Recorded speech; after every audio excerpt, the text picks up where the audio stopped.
Hello, welcome to the Jonas IAS. We are back with another episode of In Depth. और आज हम लोग discuss करने वाले हैं नेटो के बारे में. नेटो आप सबको पता है, नॉर्थ अटलांटिक ट्रीटी ऑर्गेनाइजेशन, और हम लोग उसी के बारे में आज थोड़ा देखेंगे. उसका फॉर्मेशन देखेंगे, उसका थोड़ा सा हिस्ट्री देखेंगे, कुछ ऑपरेशंस देखेंगे, यूक्रेन के साथ उनका रिलेशनशिप, इंडिया के साथ उनका relationship. We will see on these topics. Okay, तो स्टार्ट करते हैं.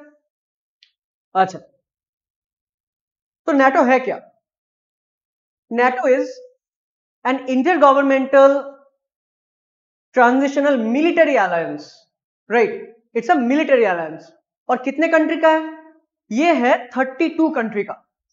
It's a military alliance of 32 member, जिनमें से 2 नॉर्थ अमेरिकन कंट्री है और बाकी 30 यूरोपियन नेशंस. राइट, तो नॉर्थ अटलांटिक नाम में ही आपको पता चल रहा होगा कि अटलांटिक ओशन के जो नॉर्दर्न पार्ट है वहां के आसपास के कंट्रीज होंगे. ठीक है, और 30 European and 2 North American. 2 North American कौन कौन है? Obviously you can easily understand, the US and Canada. उसके साथ 30 member from Europe. We will see कौन से मेंबर्स हैं, वी विल सी दैट.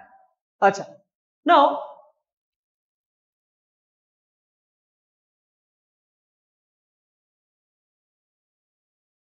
अच्छा, सो यहां पर जो आप देख पा रहे हो, in the globe, in the map, NATO members का पोजीशन, हम लोग इसको और थोड़ा डिटेल में देखेंगे. We will see them in detail also. Right, अच्छा, नाउ मूविंग ऑन, नेटो का थोड़ा हिस्ट्री देख लेते कि नेटो फॉर्म कैसे हुआ. राइट, तो सेकेंड वर्ल्ड वॉर के जस्ट एंड होने के थोड़े से पहले से ही एक्चुअली नेटो का फॉर्मेशन, या फिर आप बोल सकते हो थोड़ा सा बैकग्राउंड एक्टिविटीज चालू हो गया. ठीक है, तो जैसे सेकेंड वर्ल्ड वॉर खत्म हुआ, उसके बाद 1947 उसके बाद 1947 ट्रीटी ऑफ डनक्रिक होता है. किसके बीच में? यूके एंड फ्रांस के बीच. किस कारण? कि अगर मान लीजिए जर्मन इन्वेशन हुआ तो उसके खिलाफ ये लोग मिलकर प्रोटेक्शन दें. Treaty of Dunkirk. राइट, अच्छा, उसके बाद इसी को थोड़ा एक्सटेंड किया गया ट्रीटी ऑफ ब्रसेल्स के थ्रू. और कौन से कंट्री को और ऐड कर लिए गए? ऑलरेडी यूके फ्रांस था, उनके साथ बेनेलक्स कंट्रीज. बेनेलक्स कंट्रीज मतलब यहां पे 3 कंट्री का नाम आपको दिख रहा होगा, बेल्जियम, नीदरलैंड एंड लुक्समबर्ग. तीनों वेस्टर्न यूरोप के कंट्री हैं. तीनों को भी एडिशन कर लिया गया ट्रीटी ऑफ ब्रसेल्स के थ्रू. It's an extension. अच्छा, पैरेलली अगर हम देखेंगे कि यूएस में at that time it was the time of Truman, and उनके जो डॉक्ट्रिन्स है, उनके डॉक्ट्रिन से कि एक there will be a collective force. Right, उनके लिए उनका एक डॉक्ट्रिन उस टाइम चल रहे थे. तो एक तरफ यूरोप में एक प्रोटेक्शन चल रहा था, कलेक्टिव प्रोटेक्शन, उस दूसरी तरफ यूएस में चल रहे थे. अल्टीमेटली 1949 नेटो का जो ट्रीटी वो साइन हुआ, नॉर्थ अटलांटिक ट्रीटी साइन हुआ.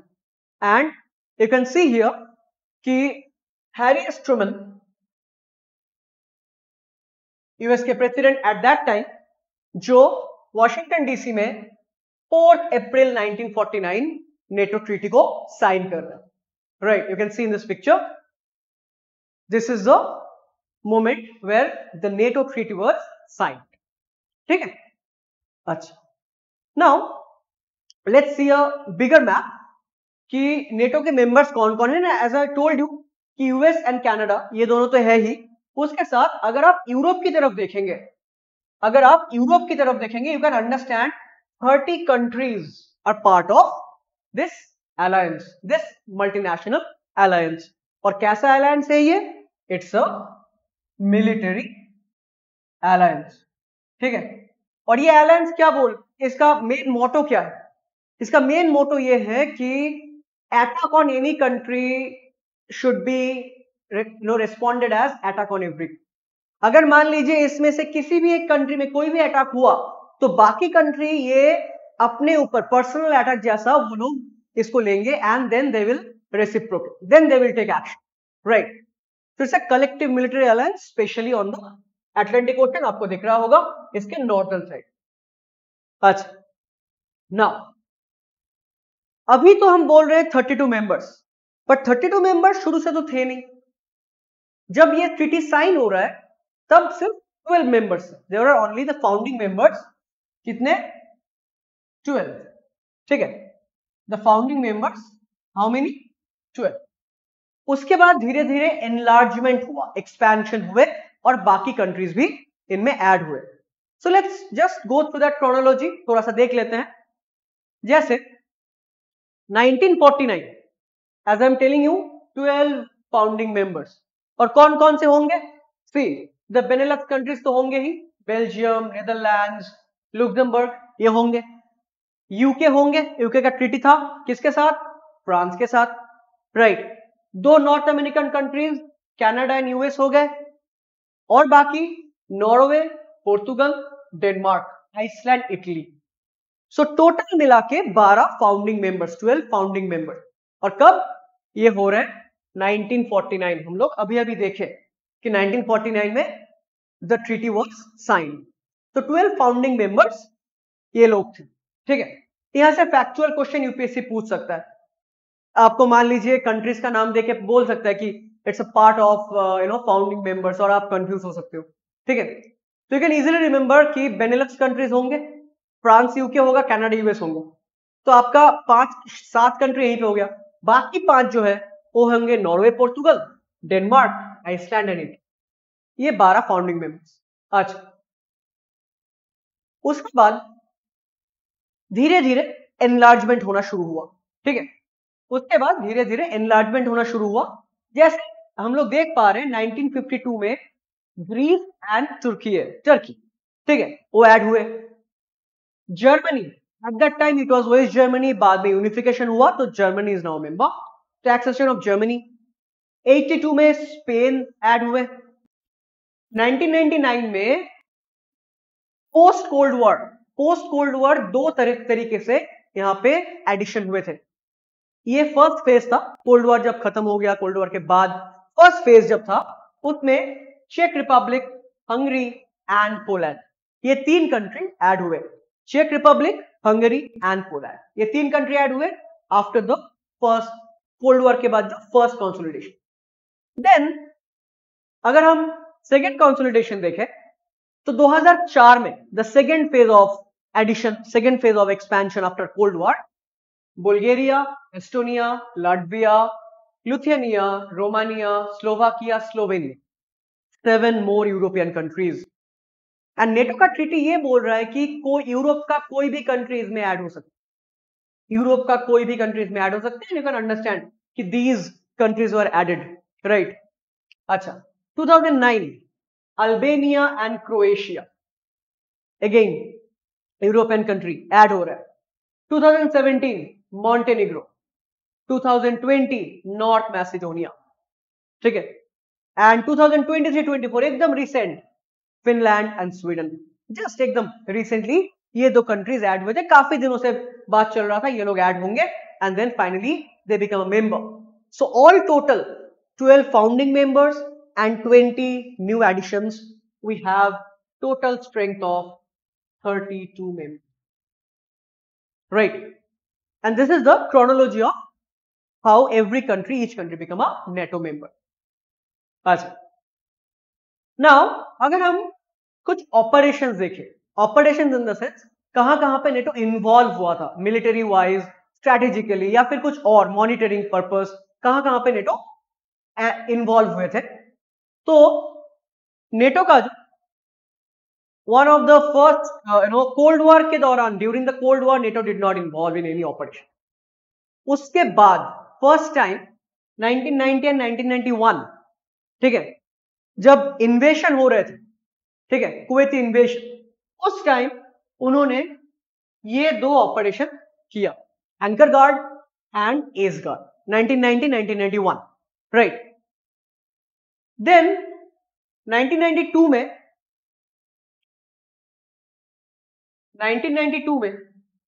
सॉरी, जब बॉस्निया वॉर चालू हुआ 1992 में, then the Bosnia and Herzegovina intervention, again NATO intervened in that, right, NATO intervened in that 1992, कब? बॉस्निया वॉर के दौरान। अच्छा, उसके बाद कोसोवो इंटरवेंशन।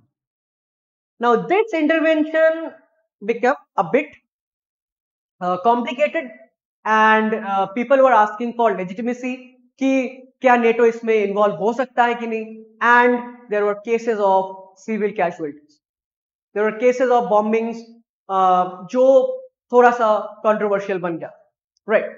अच्छा, so these were like initial operations of NATO after the obviously Cold War.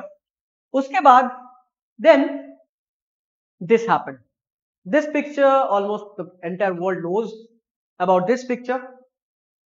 And 2001 में जब ये हो रहा है, उसके बाद the war in Afghanistan, and for the first time NATO invoked Article 5. First time NATO invoked Article 5 after the attack on Twin Tower. And as I was saying in the beginning, कि कोई भी country के ऊपर ऐसा कोई attack, बाकी सब country, ठीक है, they should feel that it's an attack on themselves, and that's why every country मिलके इसके बारे में, इसके अगेंस्ट में वो लोग एक्शन लेंगे। तो अफगानिस्तान वॉर, इसके बाद 2001 this terrible, one of the biggest terrorist incident in the world, uske baad war in Afghanistan हुआ, and for the first time, again I'm reiterating the fact, for the first time Article 5 of that treaty was invoked, right? अच्छा, इसके बाद मान लीजिए 2004 में Iraq war के दौरान वहां पे एक ट्रेनिंग मिशन नेटो के द्वारा किया गया, Gulf of Aden anti piracy. Now where is Gulf of Aden located? ठीक है, आप वर्ल्ड ज्योग्राफी के दौरान जब आप मैप बेस्ड स्टडी करते हो, ऑब्वियसली आपको पता होगा गल्फ ऑफ आर्डन कहां पे है, और ये बहुत ही एक ट्रेडिंग, इंपॉर्टेंट ट्रेडिंग जोन के आसपास, राइट। आपका रेड सी और अरेबियन सी को कनेक्ट कर रहा है गल्फ ऑफ आर्डन, एशिया और अफ्रीका के बीच में, and at that point of time, at that strategic phase, ठीक है, वहां पे there was an humanitarian aid was going on, right, to Somalia, but since बहुत ज्यादा वहां पे पायरेट्स हैं, तो उनके खिलाफ नेटो ने ऑपरेशन किया, और इसमें सिर्फ नेटो इन्वॉल्व नहीं था, इसमें बाकी बहुत सारे कंट्रीज भी इसमें इन्वॉल्व थे, राइट, गल्फ ऑफ एडन, एंटीपीड। अच्छा, देन लिबियन वॉर में भी नेटो ने इंटरवीन किया था, ठीक है। So all of these were operations in all over the world जहां पे नेटो ने इंटरवीन किए, right. But after 2014 NATO is in news for relationship with one country, and that is Ukraine. ये आपको पता होगा कि रशिया ने जब क्रीमिया को एनेक्स कर लिया था, उसके बाद से नेटो काफी चर्चे में है बिकॉज ऑफ उनका रिलेशनशिप विद यूक्रेन। सो हम लोग देखेंगे यूक्रेन के साथ नेटो का रिलेशनशिप किस तरीके से डेवलप किया। अच्छा, तो अगर हम देखें NATO and Ukraine, you can see the green coloured countries, they are NATO countries, and यहां पे ये जो कंट्री है, ठीक है, this one is Ukraine. So it's still not a member. इन्होंने बहुत बार बोला है कि हम मेंबर बनना चाहते हैं, इनका रिलेशनशिप थोड़ा सा ऊपर नीचे गया है, यस, ठीक है, कभी इन्होंने वोट किया है कि हम लोग नहीं ज्वाइन करेंगे, कभी इन्होंने वोट किया कि हम लोग ज्वाइन करेंगे, we will see the chronology, ठीक है। बट फाइनल स्टैंड अभी के लिए ये है कि they want to become a member, and since NATO follows open door policy, open door policy मतलब कोई भी ज्वाइन कर सकता, so now Ukraine wants to be a member, and Russia को ये पसंद नहीं है, एंड दैट्स व्हाई यहां पे इतने ज्यादा इन्वेशंस हो रहे हैं, इतने ज्यादा Russia Ukraine war continuously going on, we will see. अच्छा, नाउ इफ वी सी कि नेटो और यूक्रेन का रिलेशनशिप स्टार्ट कैसे। So after Ukraine got independence, Ukraine became a separate country. तो फर्स्ट टाइम नेटो का जो पार्टनरशिप फॉर पीस है, उन्होंने ज्वाइन किया इसको 1994 में। The Ukraine joined NATO's partnership for piece, ठीक है। अच्छा, उसके बाद यूक्रेन ने ज्वाइन किया NATO Ukraine Commission. Then NATO-Ukraine Action Plan 2002, and you can easily understand कि धीरे धीरे इन दोनों का रिलेशनशिप थोड़ा सा और बेहतर हो रहा है, because obviously NATO also wants to be in that country because Russia का जो एक्सटेंशन प्लान है उसको रोकने के लिए अच्छा। एंड 2005 में नेटो का एक इंटेंसिफाइड एक्शन प्लान आता है, आईएपी आता है, ठीक है। अच्छा, so this is how the relationship was going. इसके बाद अगर हम 2010 की बात करें, 2010 में यूक्रेन पार्लियामेंट ने वोट कर दिया कि नहीं, हमें नेटो ज्वाइन नहीं करना है, we want to be neutral, ठीक है, हम लोग न्यूट्रल रहेंगे, we don't want to join an alliance, क्योंकि उनके पास दोनों तरफ से उनके पास प्रॉब्लम है। लेफ्ट साइड में in the western border they have NATO, in the eastern border they have Russia, दोनों तरफ से प्रॉब्लम, तो they wanted to remain neutral in that, तो उन्होंने वोट कर लिया कि नहीं, हमको नेटो ज्वाइन नहीं करना। अच्छा, but it all changed after Russia annex Crimea. Russia ने क्रीमिया ले लिया और ये चेंज होके यूक्रेन पार्लियामेंट ने वोट कर दिया कि नो नो नो, हम लोग और न्यूट्रल नहीं रह सकते, ठीक है। तो उन्होंने वोट कर दिया कि हमें जो ये न्यूट्रल स्टैंस है उसको वी विल एंड, हम और न्यूट्रल नहीं रहेंगे, let's have a discussion, let's have a talk कि चलो मेंबर बन जाते, ठीक है। अच्छा, तो 2018 में 2018 यूक्रेन ने वोट किया कि नेटो मेंबरशिप हम लोगों का गोल है, we want to join NATO. 2018 में इन्होंने वोट किया, तो यू कैन सी हाउ 2014 के बाद से नेटो का जो आउटलुक है, सॉरी यूक्रेन का जो आउटलुक है towards NATO, it's getting changed. अच्छा, एंड 2021 में ब्रसेल्स समिट ऑफ नेटो, यहां पे अगेन नेटो ने भी ऑफिशियली रिकॉग्नाइज किया कि yes, Ukraine should become a part of NATO, and this is how the relationship from 1994 to 2021, ठीक है, नेटो और यूक्रेन का रिलेशनशिप डेवलप। नाउ अगर आप यहां पे ये देखोगे कि यूक्रेन में नेटो को लेके हाउ पीपल आर थिंकिंग, तो आप देख सकते हो कि नेटो का लिए सपोर्ट जो है it is very high, almost you can see in the January 23 या मई 23 या फरवरी 24, it's more than 75%, more than 75% people they want कि country should join NATO। And जब ये शुरू में जब लाइक 1994, 1995 या फिर 2000, 2010 उस टाइम जब सर्वे हो रहा था, तब ये percentage was less than 40%। So you can understand कि 2014 में जो क्रीमिया को एनेक्स किया गया, उसके बाद से entire perception got change and people are now more supportive कि नहीं, ज्वाइन करना चाहिए, राइट। अच्छा, सो नेटो का ऑफिशियल स्टैंड क्या है इस मामले में, एंड यू कैन सी कि नेटो के जो सेक्रेटरी जनरल है, ठीक है, मार्क रट, और जो यूक्रेन प्रेसिडेंट थे एट दैट टाइम, ठीक है, जेलेंस्की, कीव में फर्स्ट मीटिंग कब हो रहा है, you can see the date here, October 3, 2024, ठीक है। सो जेलेंस्की के साथ नेटो के सेक्रेटरी जनरल का मीटिंग होता है, एंड देन ऑब्वियसली दोनों एक्सप्रेस करते हैं कि yes, there should be more interaction, the more relationship between these two countries, right.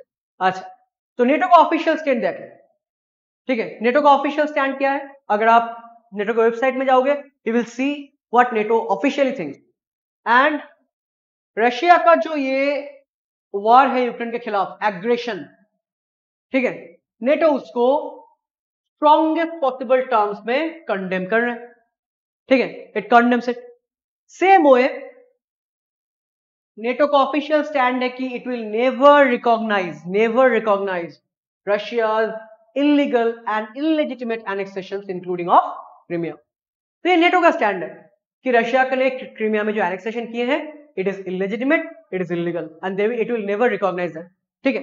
Same way NATO का ये प्रैक्टिकल सपोर्ट फॉर यूक्रेन हो रहा है, यूक्रेन को हम लोग प्रैक्टिकली सपोर्ट देंगे, ठीक है, किसके थ्रू देंगे, सीएपी के थ्रू देंगे, कॉम्प्रिहेंसिव असिस्टेंट पैकेज के थ्रू देंगे, and finally it fully supports Ukraine's inherent right to self defense and जो आपका यूएन चार्टर का आर्टिकल 51 में है कि आप अपने कंट्री के लिए सेल्फ डिफेंस कर सकते हो, it's your right, and NATO fully supports Ukraine's right to self defence. ठीक है, जो कौन से आर्टिकल में है, article 51। See this can be easily picked up, UPSC can easily picked up this and this is available in NATO website, they can easily pick up article 51 की जगह कुछ दूसरा दे दिया आर्टिकल, बस सेंटेंस गलत हो गया। ठीक है, तो this is official stand of NATO. Condemnation obviously कि क्रीमिया का एनेक्सेशन बोलो या यूक्रेन के ऊपर अटैक बोलो, दैट इज इलीगल, ये उनका मानना है, राइट, ये उनका मानना है। अच्छा, so that is NATO's official stand with respect to Ukraine। अच्छा, नाउ अगर हम अपनी कंट्री के बारे में देखें, NATO and India, since India का जो पॉलिसी है कि हम लोग न्यूट्रल रहते हैं, ठीक है, हम लोग we don't want to be a part of an alliance, ठीक, राइट। तो नेटो और इंडिया का जो फर्स्ट बायलैटरल ऑफिशियल टॉक होता है वो आप देखिए दिसंबर 12, 2019, ठीक है। नेटो एस्टैब्लिश हुआ था 1949 में, और 2019 में आके इंडिया का फर्स्ट पॉलिटिकल डायलॉग होता है नेटो के साथ, कहां पे, ब्रसेल्स, ठीक है, first political. But anyway, India don't want to be a member. अगर इंडिया के साथ नेटो का रिलेशनशिप और ज्यादा डीपेन हुआ तो what India can gain, India को क्या क्या हासिल हो सकता है, इंडिया का क्या क्या पॉजिटिव्स हो सकते हैं। Obviously it can be huge collaboration with for counter terrorism, क्योंकि हमारे दोनों बॉर्डर्स में ऐसे कंट्रीज हैं जो इंडिया में टेररिस्ट एक्टिविटीज के लिए काफी ज्यादा जिम्मेदार है, ठीक है। Recent incidents and past incidents हम लोग को ये सीख देता है कि we should have a strong collaboration with other countries जो काउंटर टेररिज्म में हमको हेल्प करे, ठीक है। So NATO can help in that, it's one of the biggest alliance, 32 country. International norms, different international norms, different international issues के ऊपर, ठीक है, इतने सारे कंट्रीज का opinion India can also voice. Capacity building and training, it includes one of the top most countries like France and US, जिनका आपका जो डिफेंस इक्विपमेंट्स है, जिनका आपका जो डिफेंस स्ट्रेटेजी है एंड जो टेक्निकलिटीज है, ठीक है, इट्स ह्यूज। तो इंडिया उससे काफी ज्यादा इंडिया का बेनिफिट मिल सकता है, right. Defence technology and cooperation, yes, defence technology, क्योंकि see we are buying technology, we are buying equipments, we are buying our flights, we are buying our Rafales from these countries, right? So defense technology and cooperation में हम लोग एक दूसरे को मदद कर सकते, so that India can gain, yes, obviously ये इंडिया का पॉजिटिव हो सकता है, but there are issues also. So what can be the potential issues? First of all, the divergence of opinion, क्योंकि तालिबान बोलिए, रशिया बोलिए, या फिर चाइना, इंडिया का जो ओपिनियन है, नेटो का जो ओपिनियन है, it is diverse. Even NATO के जो मेंबर्स हैं उनका भी जो ओपिनियन है वो भी डाइवर्स है इसको, ठीक है। पर one of the biggest issue is relationship with Russia. फिर रशिया और इंडिया का रिलेशनशिप काफी पुराना है, ठीक है, और हम लोग काफी ज्यादा एक दूसरे को मदद करते हैं in so many areas, not only defence, in so many other areas, ठीक है। अगर डिफेंस की बात किया जाए तो S-400 कहां से लिया गया, रशिया से लिया गया। There are so many things that we are in cooperation, है ना। बट नेटो और Russia, you can understand the conflict. तो one of the biggest issue is relationship with Russia. Same way it can pose as a threat to sovereignty, it can pose, क्योंकि आप एक military alliance में part होने जाने हो, ठीक है, अगर इंडिया सपोज मेंबरशिप ले लेता है, ठीक है। And obviously potential conflict in the sense ये वाला जो इश्यूज हम बोल रहे हैं, ठीक है, कि चाइना और पाकिस्तान इशू में हम लोगों का जो स्टैंड है, नेटो का स्टैंड एक अलग है, राइट, तो कॉन्फ्लिक्ट हो सकता है। तो these can be the potential issues. So India can gain something, India has some issues. So obviously, we have to measure all the options before deepening our relationship with NATO. Obviously, we can be an outside partner, we can be an outside member, we can have the positives from it, but internal decisions and relationship with our bordering countries should be in our hands only. We should not be bullied down by the western countries. ठीक है, जो हमारा present stand भी है कि हम लोग अपना डिसीजन खुद लेना चाहते हैं और खुद लेते भी हैं, ठीक है, और वेस्टर्न कंट्रीज का जो इन्फ्लुएंस वो हम लोग कम करने की कोशिश कर रहे हैं regarding what, regarding our decision making, regarding our relationship with our border countries, regarding our relationship with Pakistan, China and all, because these are our problems, right? So even if India wants to deepen the relationship, okay, we don't think that India will ever be a member, permanent member, right? Achha. So with this we want to end this presentation. ठीक है, I hope कि आपको ये अच्छा लगा होगा, but before ending, Jonas IAS आपके लिए लेके आए हैं सिलीगुड़ी में ही एक comprehensive UPSC coaching, comprehensive coaching for your UPSC preparation from prelims to interview. We will guide you in every way, and you can understand through our series of videos that we are equipped with updated materials, we are equipped with, you know, like understandable good faculties जिनका subject knowledge बहुत अच्छा है, right? तो आप Jonas IAS join कर सकते हैं आपकी यूपीएससी प्रिपरेशन के लिए, and for any queries you can contact our number, you can call in our office, जो नंबर्स हमारे इस वीडियो के डिस्क्रिप्शन में आपको मिल जाएगा. With that, thank you. I hope कि आपको ये सेशन अच्छा लगा हो. Thank you, take care, and we will be back with more such video. Thank you.